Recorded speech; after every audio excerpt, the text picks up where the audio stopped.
Beggar couple feeds disabled girl. Unaware she's a millionaire's daughter.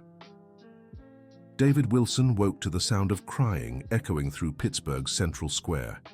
His wife Susan was already sitting up, trying to pinpoint where the desperate sound was coming from in the cold early morning silence. That's when they spotted the small wheelchair, abandoned near the fountain. A girl of about 2 was crying inconsolably, dressed only in a beige onesie and white sneakers. Her cheeks were red from crying, and she stretched her tiny arms toward anyone who passed by. "David, look at this little one," Susan murmured, quickly rising from the cardboard they used as a bed. "My God, where are her parents?" David ran a hand through his graying beard, scanning the empty square. The girl stopped crying for a moment when she saw the couple approaching. Her blue eyes glistened with tears, but there was a flicker of hope in that innocent gaze. "Hi, sweetheart," Susan said softly, kneeling beside the wheelchair. "Where's your mommy?" The little girl only babbled unintelligibly and pointed to her stomach, clearly hungry. David and Susan exchanged a glance and immediately knew what they had to do. "We only have half a bread roll from yesterday," David whispered. "It doesn't matter. She needs it more than we do," Susan replied without hesitation. David fetched the only food they had in their makeshift shopping cart, a small piece of bread roll saved from the previous day's charity. He broke it into 3 tiny pieces and offered one to the girl. She grabbed it with both hands and began eating desperately. Between bites, she smiled at David as if thanking him. That smile lit up the weary face of a man who had been living on the streets for 3 years after losing everything. "She's really thirsty too," Susan noted, watching the girl struggle to swallow the dry bread. David went to the public drinking fountain and returned with cupped hands full of water.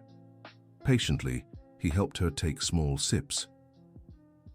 "What's your name, princess?" Susan asked, stroking the child's blonde hair. The girl only smiled and tried to speak, but her words weren't clear. She was clearly still learning to talk. Minutes passed, and no adult came looking for her. David and Susan exchanged worried glances. How could such a young child, especially one in a wheelchair, be left alone in a square in the middle of the night? "Let's wait until sunrise," David decided. Someone should come for her. The couple stayed by the girl's side all night. Susan took off her own coat and covered the little one, who had fallen asleep in the wheelchair. David kept watch, scanning the square for any sign of her parents. When the sun rose and the first people began passing through the square, the reality grew harsher. No one asked about a missing child. No one seemed to be looking for her. "David, it's already 7 in the morning," Susan said, watching the growing foot traffic. "If her parents were searching, they would have come by now. Maybe we should check with the square's administration, or what if we take her somewhere and her parents come back here?" Susan interrupted. "They'll think we did something to her." The girl woke up and immediately looked around for David and Susan. When she spotted them, her little face lit up again. She reached her arms out, wanting to be held. "She's already gotten used to us," David observed, lifting her into his arms. "Look how she smiles." Susan's heart ached. In their 20 years of marriage, she and David had always dreamed of having children, but never could. Seeing that child depending on them stirred feelings she thought had been buried with their financial struggles. "She needs real food," said Susan, "and clean clothes. Look, this onesie is already dirty and wet." David observed the little girl more closely. Despite her simple clothes, there was something different about her. Her sneakers were from an expensive brand, her nails were neatly trimmed, and her hair had the well-done cut of someone who frequents good salons. "Susan, this girl isn't from a poor family," murmured David. "Look at the details. Someone takes good care of her." "Then why is she here alone?" Before they could continue the conversation, the girl began crying again. It was a different cry, more urgent. Susan immediately understood. "She needs a diaper change," she said, looking around. "Where can we do that?" David pointed to the public restroom in the central square. Carefully, they took the wheelchair and the little girl there. Susan improvised with toilet paper and water from the drinking fountain, tending to the little one with all the care in the world. "We don't have diapers," she said worriedly. "What are we going to do?" "I'll ask for spare change to buy some," David decided. "She can't stay like this." Throughout the morning, David managed to collect some spare change by asking passers-by for help. He explained he needed to buy diapers for a child, but many were suspicious and walked right past. Susan stayed with the girl, singing softly to calm her. It was amazing how the child responded positively to their presence. She tried to mimic the sounds Susan made and clapped her little hands whenever David returned. Dear listener, if you're enjoying the story, take a moment to like and especially subscribe to the channel. It helps us a lot as we're just starting out. Now continuing. By noon, David had finally gathered enough money to buy diapers and a little baby food. When he returned to the square, he found a scene that moved him deeply. Susan was teaching the girl to clap while singing a lullaby. The little one laughed and tried to follow the movements even while sitting in the wheelchair. Other homeless people had gathered and watched with smiles on their faces. "This little one is a blessing," said Mrs. Jenkins, a 65-year-old woman who had lived in the square for 2 years. "Since she arrived, it's like she brought joy to this place." "Did anyone see who left her here?" David asked. "I was awake late last night," replied old George, a 70-year-old man who slept near the fountain. "I saw a dark car stop quickly. Someone put the wheelchair in the square and ran off. Couldn't see who it was." David and Susan exchanged meaningful glances. The story was getting even stranger. Who abandons a disabled child in the middle of the night and runs without looking back? She was abandoned on purpose, Susan concluded, feeling a mix of indignation and sadness. "But why?" David questioned. "She's so sweet, so loving." "Maybe the parents couldn't care for a special needs child," suggested Mrs. Jenkins. "Sadly, it happens more than we think." David couldn't accept that explanation. There was something more behind this situation. He decided to inspect the girl's belongings more closely. The wheelchair was modern and expensive, certainly not the kind provided by the public healthcare system. The clothes, though simple, were good quality. And there was one detail David only noticed now: a tiny golden bracelet on the child's wrist. "Susan, look at this," he called softly, showing the bracelet. "Is it real gold?" she asked, touching the jewelry delicately. "Seems like it. And there's something engraved here." David held the bracelet up to the light. "Looks like a name. Emma." "Emma," Susan repeated, looking at the girl. "Is that your name, sweetheart?" The little girl reacted immediately upon hearing the name, smiling and babbling sounds that seemed like confirmation. They finally knew what to call her. "Emma is a beautiful name," said David, gently stroking the child's face. "But this confirms she comes from a wealthy family. A gold bracelet isn't a gift for just any child." Susan looked around the central square, taking in the reality of their lives. She and David slept on the ground, ate when they could, and didn't have a single penny saved.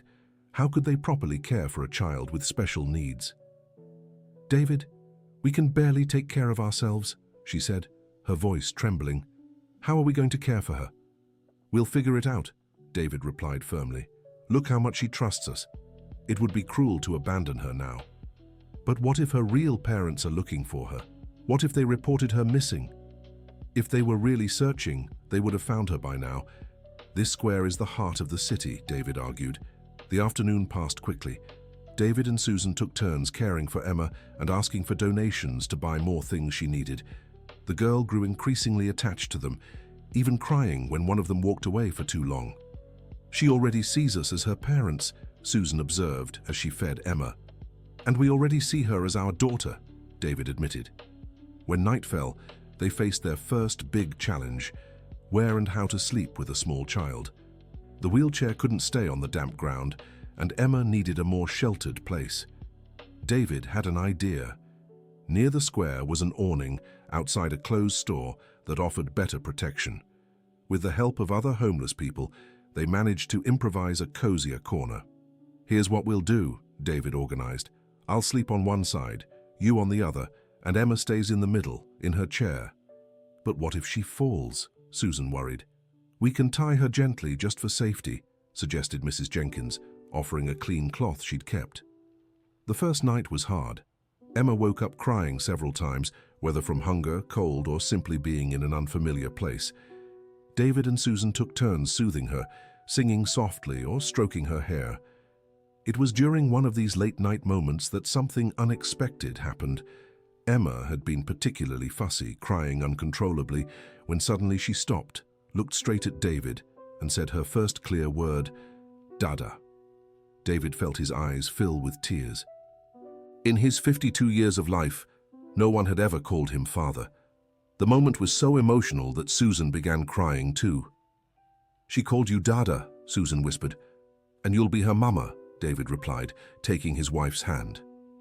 Emma smiled, as if she understood perfectly what was happening. From that moment on, there was no doubt. They were a family. The following days brought a new and challenging routine. David left early to find food and basic supplies for Emma, while Susan stayed behind to care for her. They discovered the girl was very intelligent and communicative, despite her speech and mobility limitations. "She understands everything we say," Susan remarked. "Look how she reacts when I explain what we're going to do." David also noticed Emma responded well to educational activities. He began teaching her simple words using old newspapers and magazines he found in the trash.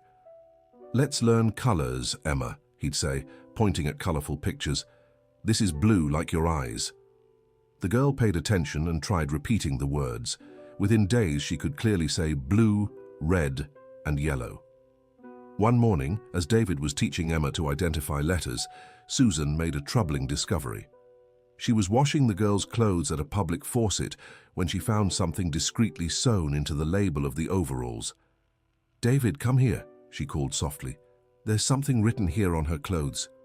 David approached and saw small numbers embroidered almost imperceptibly on the label. "A phone number." "This looks like a phone number," he said, feeling a chill in his stomach. "Should we call?" asked Susan, also uneasy. "What if it's a trick? What if whoever abandoned her wants to make sure she's okay but doesn't want her back? Or it could be someone from her family trying to find her," Susan considered. They were torn about what to do. On one hand, they felt it was their duty to try and find Emma's real family.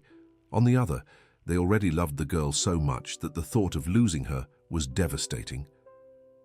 "Let's think about it more," David decided. "For now, we won't call this number." But fate had other plans for them. The next afternoon, while Emma played in the central square with other homeless people who had become her uncles and aunts, an elegant woman approached. She wore expensive clothes and drove a luxury car, completely out of place in that area. "Excuse me," the woman said, addressing Susan. "Did you find this child here?" Susan felt her heart race. Her maternal instincts immediately went on high alert. "Why do you want to know?" she replied cautiously. "Because I know who she is," the woman said, looking directly at Emma. "And I know how much this information is worth." David quickly stepped closer, sensing the tension in the air.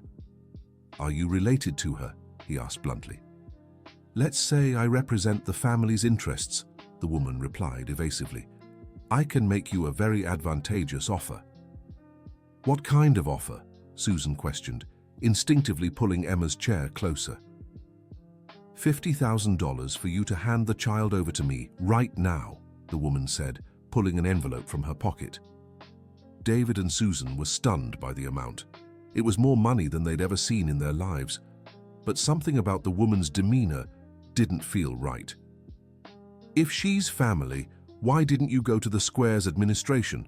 Why not call the authorities?" David challenged. "Because there are delicate matters involved," the woman replied, starting to sound impatient. "Do you want the money or not?" Emma, who had been playing quietly, suddenly started crying when she saw the woman. It was a different kind of cry, one of genuine fear. She clung to Susan's shirt and hid against her chest. "She's scared," Susan observed, shielding Emma. "Children get scared easily," the woman said, trying to step closer. "Come on, hand her over and take the money." "No," David said firmly. "We're not giving her to someone we don't even know." The woman's attitude changed completely. Her tone turned threatening. "You don't know who you're dealing with," she said. "This child isn't just anyone. If you don't hand her over willingly, it'll be by force. Are you threatening us?" David stepped in front of Susan and Emma. "I'm warning you," the woman replied. "You have 24 hours to reconsider. I'll be back tomorrow." The woman quickly walked away, leaving David and Susan terrified. Emma kept crying, clearly traumatized by the woman's presence. "David, we need to leave," Susan said urgently. "Where? We have nowhere to go," he replied, but he was scared too. "Anywhere is better than here. That woman will come back, and she might bring others," Susan argued. Mrs. Jenkins, who had witnessed the whole scene, approached. "You can come with me," she offered. "I know a safer place on the other side of town." David and Susan didn't hesitate. They quickly gathered their few belongings and followed Mrs. Jenkins, pushing Emma in the wheelchair. The safe place was an abandoned underpass where other homeless people lived.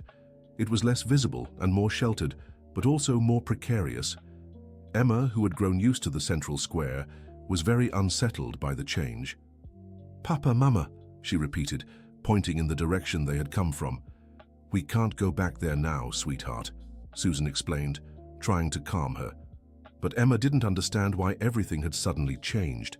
She grew restless, ate less, and started waking up more often at night. On the second day in the new place, Emma developed a fever. Susan noticed she was warmer than usual and didn't want to play. "David, she's sick," she said worriedly. "It must be because of the sudden change," he replied, equally concerned. "She got used to the routine at the square." "We need to take her to a doctor," Susan said. "With what money? And how? If we show up at a hospital with her, they'll ask questions we can't answer," David argued. That's when old George remembered a nurse who sometimes did volunteer work with the homeless. "Rebecca comes here every week," he said. "She's good people, doesn't ask unnecessary questions." They waited anxiously until the nurse appeared. Rebecca Thompson was a woman in her 40s, experienced in treating vulnerable people. "Hi everyone," she greeted, carrying her first aid bag. "I heard there's a little one here who isn't feeling well." Susan introduced Emma, explaining that she had appeared at the square and now had a fever. "Is she your daughter?" Rebecca asked, examining Emma. "Yes," Susan replied quickly, not technically lying. In her heart, Emma truly was her daughter. Rebecca examined the girl carefully. She checked her temperature, looked at her throat, listened to her breathing. "She has a simple virus," she diagnosed. "Nothing serious, but she needs care. I'll leave some medicine and vitamins." While preparing the medication, Rebecca observed Emma more closely. "Can I ask something?" she said cautiously. "Does this girl have a congenital leg disability?" "Yes," David replied. "Why?" "It's just that from what I see, it doesn't seem irreversible," Rebecca explained. "Her legs have good muscle development. With proper physical therapy, she might be able to walk." David and Susan felt a mix of hope and sadness. Hope because Emma could have a better life, sadness because they knew they could never afford such treatment. "How much would something like that cost?" Susan asked. "At a private hospital it would be very expensive," Rebecca answered. "But I know a rehabilitation center that does community work. I can put in a word for you." "That would be amazing," David said, watching Emma play with a rag doll Mrs. Jenkins had found. Rebecca took down some details and promised to look into possibilities. Before leaving, she made an observation that left the couple thoughtful. "This girl has very delicate features," she remarked. "And look at those blue eyes. Not very common around here."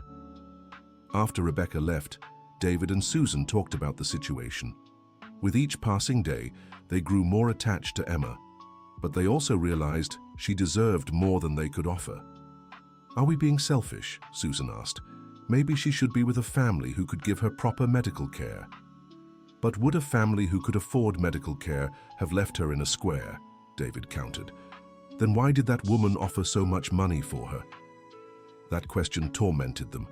There was something very strange about the whole situation, and they couldn't figure out what it was. The next day, they received an unexpected visit. Rebecca returned earlier than expected, bringing good news. "I got a spot at the rehabilitation center," she announced excitedly. They agreed to evaluate Emma for free. David and Susan were moved, but also apprehensive. "Can we go with her?" Susan asked. "Of course," Rebecca replied. "In fact, parental involvement is crucial for the treatment." At the rehabilitation center, Emma was examined by a team of specialists. David and Susan were impressed by the facility and the attention their daughter received. "The muscles in her legs are just weakened," the physical therapist explained. "With regular exercises, she could walk normally again in a few months." "Really?" David asked, hardly believing it. "Absolutely," the doctor confirmed. "It seems she went a long time without using her legs, perhaps due to an illness that kept her bedridden, but there's no structural damage." During the session, something unexpected happened. While Emma was doing basic exercises with the therapist, she suddenly moved one of her legs voluntarily. "Look!" the therapist exclaimed. "She moved her leg on her own." Emma glanced at David and Susan with a mix of surprise and joy. She tried repeating the movement and succeeded again. "Daddy! Mommy!" she shouted, pointing at her leg. David knelt beside the stretcher where Emma lay and held her tiny hand. "That's right, sweetheart, you did it," he said, tears in his eyes. The doctor was amazed by the quick progress. "This is remarkable," he noted. "It usually takes weeks to see this kind of improvement." Dear listener, if you're enjoying the story, don't forget to like and subscribe to the channel. It helps us a lot as we're just starting out. Now, back to the story. Rebecca walked David and Susan to the exit of the rehabilitation center. On the way, she asked a direct question. "Can I be honest with you?" she said. "This little girl isn't biologically yours, is she?" David and Susan exchanged glances, unsure how to respond. "I've been a nurse for 20 years, Rebecca continued. "I can tell when a child doesn't share family traits with their parents. Besides, her clothes, the wheelchair, even how her hair is cared for, it's clear she comes from a well-off family." "We can explain," Susan began. "You don't owe me an explanation," Rebecca interrupted. "I just want you to know that, no matter how she came to you, it's obvious you truly love her, and she loves you too." "So, you won't report us?" David asked nervously. "Report you for what? For taking in an abandoned child? For giving love and care to someone who needed it?" Rebecca replied. "You're doing more for her than many wealthy families do for their own children." The relief on David and Susan's faces was clear. Finally, they had found someone who understood. "But I do have some advice," Rebecca added. "If someone comes looking for her, make sure they truly love her. A child shouldn't be in a wheelchair unless it's absolutely necessary." The remark made David and Susan think. If Emma could walk with proper treatment, why had she been in a wheelchair when they found her? On the way back to the underpass, Emma was especially lively. She seemed to understand something good was happening with her legs and kept trying to move them. "Daddy, walk," she said, pointing at her feet. "Yes, sweetheart, you will walk," David promised. "Daddy and Mommy will help you." When they reached the underpass, they found Mrs. Jenkins in a state of agitation. "Thank goodness you're back," she said. "Someone was here asking for you." "Who?" Susan asked, instantly alert. "Two men in suits." "They said they were from some company and were looking for a family with a child in a wheelchair," explained Mrs. Jenkins. David felt a chill. The woman who had approached them in the square had followed through on her threat and sent others to look for them. "What did you tell them?" asked David. "That we didn't know anyone like that," replied old George. "We take care of our own here." "But they said they'd be back," added Mrs. Jenkins, "and they left this." She handed over a business card with just a name: Richard Cooper, private investigator, and a phone number. David pocketed the card, but grew increasingly worried. The situation was getting too complicated. "We need to make a decision," he told Susan later, when Emma was asleep. "Either we disappear with her for good, or we try to find out the truth about who she is." "How are we supposed to find out the truth?" asked Susan. "Remember that number stitched into her clothes?" said David, pulling out the paper where he'd written the numbers. "Maybe it's time to call." Susan took a deep breath. She knew that call could change everything, but she also felt they couldn't keep running forever. "All right," she agreed, "but we make the call together." The next day, David managed to use the phone of a shopkeeper he'd known for years. With Susan beside him and Emma in her arms, he dialed the number with trembling hands. The phone rang several times before someone answered. "Hello?" said a man's voice on the other end. "Hi. Good afternoon," David began nervously. "I found a number. I mean, We found a child, and this number was... A child? The man's voice changed immediately. What child? A little girl, about 2 years old, in a wheelchair, David explained. There was a long silence on the line. Where are you? The man asked, urgency now in his voice. Actually, we wanted to know who you are first, said David. We can't just hand her over to anyone. I'm Michael Reynolds, the man replied. Emma is my daughter. She's been missing for 5 days. David looked at Susan, who was listening on speakerphone. Emma, in her arms, reacted at the sound of her own name. Daddy Michael? Asked Emma, recognizing the voice. On the other end, the man began to cry. Emma, sweetheart, is that you? Michael said, emotional. Daddy's here, my love. Daddy's coming to get you. David and Susan felt their hearts tighten. It was obvious this man truly loved Emma. Mr. Reynolds, David said, we need to talk first. There are some strange things happening. What kind of things? Asked Michael. A woman showed up offering money for her, and men in suits looking for us. It's all very confusing, David explained. Michael was silent for a few seconds. My God, he murmured. This is what I was afraid of. What were you afraid of? Asked Susan. It's a long story, Michael replied. But you're right to be suspicious. Not everyone looking for my daughter has her best interests at heart. So you know who that woman is? Asked David. I probably do, Michael said bitterly. Where are you? I need to get my daughter, but I also need to explain everything to you. David glanced around the underpass. He couldn't give that address to a stranger, even if he was Emma's father. We can meet in a public place, he suggested, at the central square where we found her. All right, Michael agreed. I'll be there in an hour. How will I recognize you? We'll be with Emma, said David. And you? How will we know you're really her father? I'll bring photos of her as a baby. And I know about a birthmark she has on her neck, Michael replied. After hanging up, David and Susan sat in silence, processing what had just happened. What now? Asked Susan. Now we find out the truth, replied David. Then we'll decide what to do. They got ready to go to the central square. Susan dressed Emma in the prettiest outfit they had managed to get for her, and David carefully combed her hair. Emma, you're going to see your real daddy, Susan explained, though she wasn't sure the little girl fully understood. Daddy David, Daddy Michael, said Emma, as if trying to make sense of it. That's right, sweetheart, said David, holding back his emotions. You have 2 daddies who love you. The walk to the square was quiet and full of anticipation. When they arrived, they saw a well-dressed man sitting on a bench, clearly nervous and looking around. That must be him, said Susan. Michael saw them approaching and immediately stood up. When his eyes met Emma's, he began to cry. Emma! He exclaimed, running toward them. The little girl looked at the man, and her expression changed completely. It was obvious she recognized him. Daddy Michael! She cried, stretching out her little arms.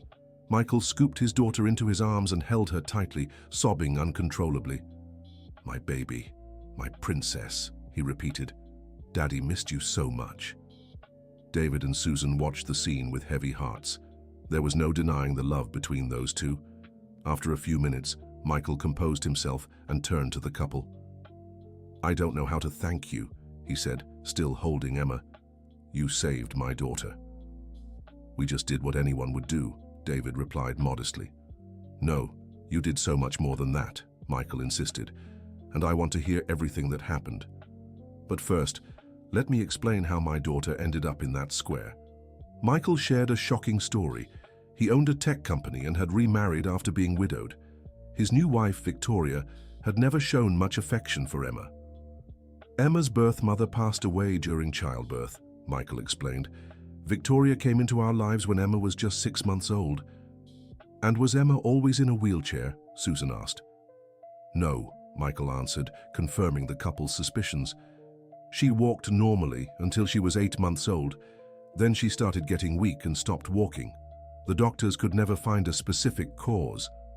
David and Susan exchanged meaningful glances. Mr. Michael, David said carefully, we took Emma to a rehab clinic. The doctor said she could walk normally again. Michael stopped speaking and looked at them in disbelief. "What do you mean?" he asked. "Her muscles are just weakened," Susan explained. "There's nothing structurally wrong."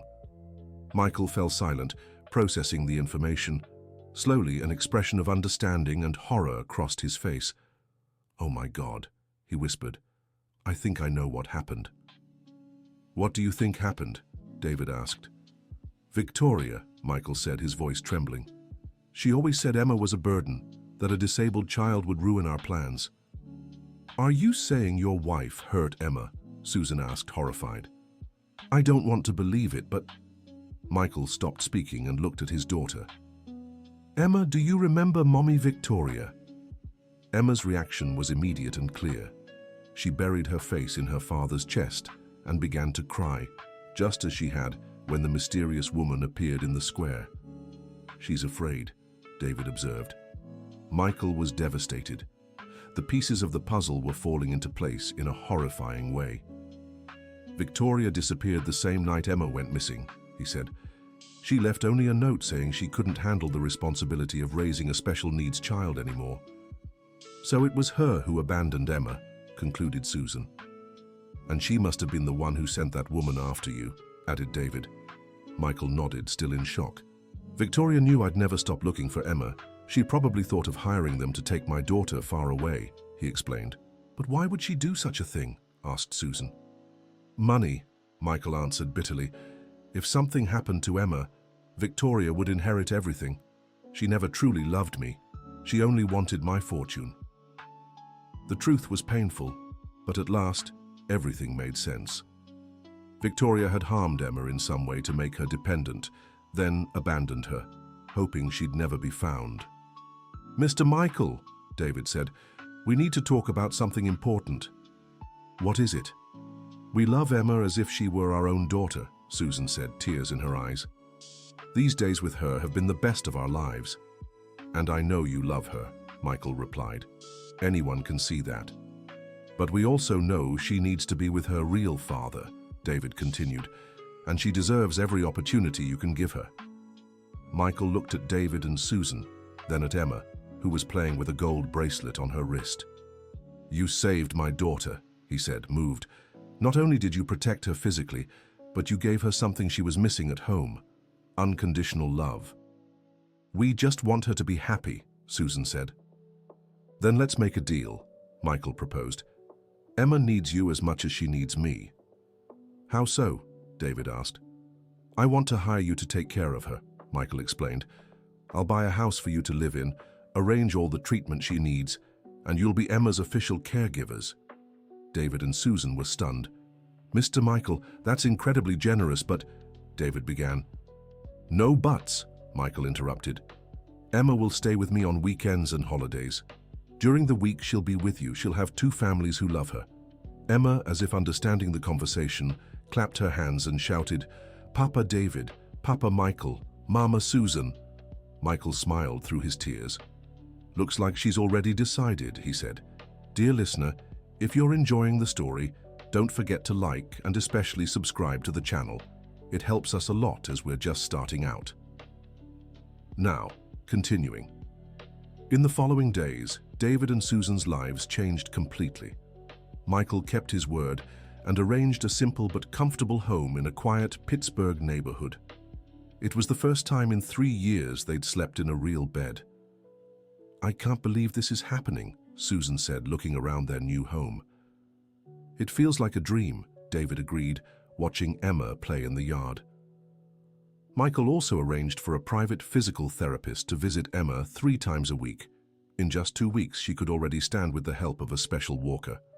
"Papa David, look!" she'd shout every time she managed a few steps. "I see you, princess," David would reply, proud as any father. The family's routine settled into harmony. Emma spent mornings in therapy and exercises, afternoons playing and learning with David and Susan, and evenings listening to stories before bed. Michael visited every day after work. It was heartwarming to see him and Emma reconnect after the trauma of separation. "Papa Michael work," Emma would say when he arrived in his suit. "That's right, sweetheart. Daddy works to buy nice things for you," he'd reply, always pulling a gift from his bag. But not everything went smoothly. Victoria still hadn't been found, and Michael was afraid she might try something against Emma again. "I've hired private security," he explained to David and Susan. "You won't see them, but there's always someone watching the house." "Do you think she might come back?" Susan asked. "Someone capable of poisoning a small child is capable of anything," Michael replied grimly. As if it were a premonition, the threat materialized the following week. David was in the backyard playing with Emma when he saw a dark car parked in front of the house. "Susan, come here quick," he called, scooping Emma into his arms. A woman stepped out of the car, and David recognized her immediately, the same one who had offered money for Emma in the square. "It's her," he whispered to Susan. "The woman from the square." The woman approached the fence, but this time she wasn't alone. 2 large men accompanied her. "I warned you I'd be back," she said. "Now, hand over the child without making a scene." "We're not giving her to anyone," David replied firmly. "You don't understand," the woman said. "I'm Victoria Reynolds, the legal mother of this child. I have rights over her." "You're no one's mother," Susan shot back. "A mother doesn't abandon her child in a square." Victoria grew furious at the response. "You're just filthy beggars who took advantage of the situation," she sneered. "Do you really think just because Michael is having fun with you, it'll last forever?" "What do you mean?" David asked. "That a rich man doesn't play happy family with poor people for long," Victoria said maliciously.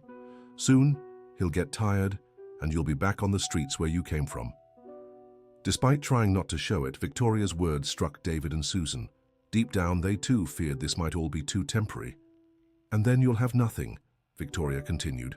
"Not the child, not the money, not the house.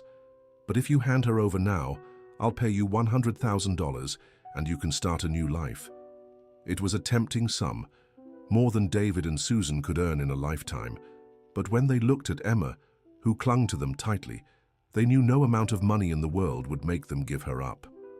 "No," David said decisively. "We're not handing her over."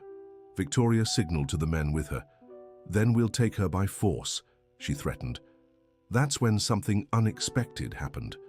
Emma, who had been silent until then, looked straight at Victoria and screamed, "No, bad mommy, bad mommy." The little girl's reaction was so intense that even Victoria's henchmen hesitated. "The child is scared of her," one of them observed. "That doesn't matter," Victoria replied coldly. "Take her." But before they could move, a car sped up to the house. Michael hurried out, followed by 2 security guards. "Victoria," he shouted, "what do you think you're doing?" "Taking back my daughter," she replied, trying to keep her composure. "Your daughter?" Michael was furious. "You abandoned her in a square for anyone to find." "I can explain," Victoria began. "Explain what? How you poisoned a 2-year-old? How you made her lose the ability to walk?" Michael yelled. Victoria's henchmen began backing away, sensing the situation had changed.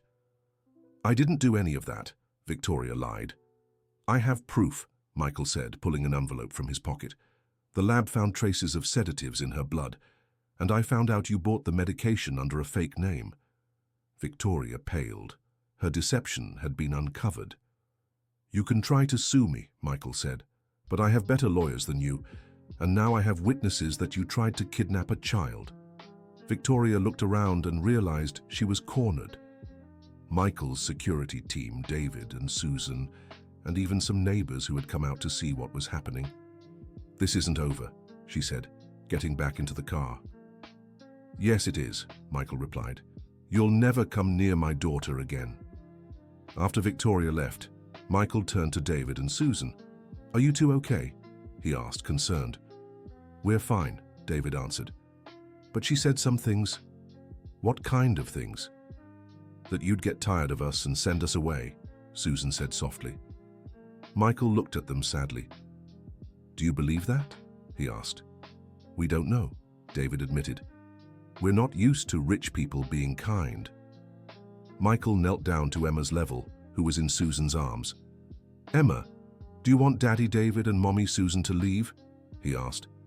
"No," Emma shouted immediately. "Stay, Daddy David. Stay, Mommy Susan." "And do you want to leave?" Michael asked the couple. Never, they answered together. Then the matter is settled, Michael said. You're family now. Period. Emma started laughing and clapping, as if she understood everything was resolved. In the following weeks, the new family's life settled completely. Emma made impressive progress in physical therapy, even managing to walk a few steps without support. Look, Daddy Michael, she called out one afternoon, walking alone from the couch to the door. Michael had to sit down because his legs trembled with emotion. My daughter is walking, he whispered, tears in his eyes. David and Susan also cried with joy. Seeing Emma regain her mobility was like witnessing a miracle. We knew she could do it, Susan said, hugging the girl, but the biggest surprise was yet to come. One day when Michael arrived for his daily visit, he found Emma playing in the yard with other neighborhood children. She ran and played normally, like any child her age. When did she start running? He asked David. This morning, David answered proudly. She woke up and said she wanted to play outside with her friends. Michael watched his daughter interacting with the other kids. She was naturally affectionate and shared her toys with everyone. She's special, Michael remarked. She always has been, Susan agreed. Her disability never defined who she is. No, I mean truly special, Michael explained. Look how she cares for others. Yesterday at the office, she saw my secretary was sad and went to comfort her. It was true. Emma had an emotional sensitivity rare for her age. She always noticed when someone was upset and tried to help in some way. Maybe it's because she's been through hardships herself, David suggested. That makes people more empathetic. Or maybe it's because you taught her that, Michael said, looking at David and Susan with gratitude. The conversation was interrupted by Emma, who came running over. Daddy Michael, Daddy David, Mommy Susan, she said, hugging all three at once. Love you. It was the first time she'd said love you with all the words clear. The three adults were deeply moved. We love you too, Princess, Michael said. So much, Susan added. Forever, David finished. Emma smiled and ran back to play, leaving the three adults watching her with hearts full of love and pride. Michael, David said after a while, can I ask you something personal? Of course. Why do you trust us so much? David asked. We were homeless not long ago. You barely knew us, Michael thought before answering. Because you saved my daughter when you had nothing to gain from it, he replied. You shared the only bread roll you had, slept in the cold to protect her, turned down money when you could have been rich. That told me everything I needed to know about your character. But we did that because we loved her, said Susan. Exactly, agreed Michael, and that's why I trust you. Real love can't be bought or faked. The months passed, and the family's routine grew more natural. Emma called Michael Papa Michael and David Papa David without any confusion. To her, having two fathers and one mother was completely normal. Michael had grown very close to David and Susan, often joining them for dinner and playing with Emma. You've taught me so much, he said one evening. Us? David asked, surprised. About what really matters in life, Michael explained. I had so much money, but I was losing my daughter. You had nothing, yet you gave her everything she needed, love, attention, warmth. You always loved her, Susan said. We just helped care for her. But you showed me how to show that love, Michael insisted. Before, I made up for my absence with expensive gifts. Now I know she'd rather I sit on the floor and play with her. It was true. Michael had completely changed how he related to Emma. He was no longer the distant, busy father, but present and involved. A year after finding Emma in the central square, Michael made a surprising proposal during a special dinner. I want to make our situation official, he said. How so? David asked. I want you both to be Emma's legal guardians, Michael explained, with the same rights as me. David and Susan were stunned. But Mr. Michael, Susan began. None of that, he interrupted. We're family.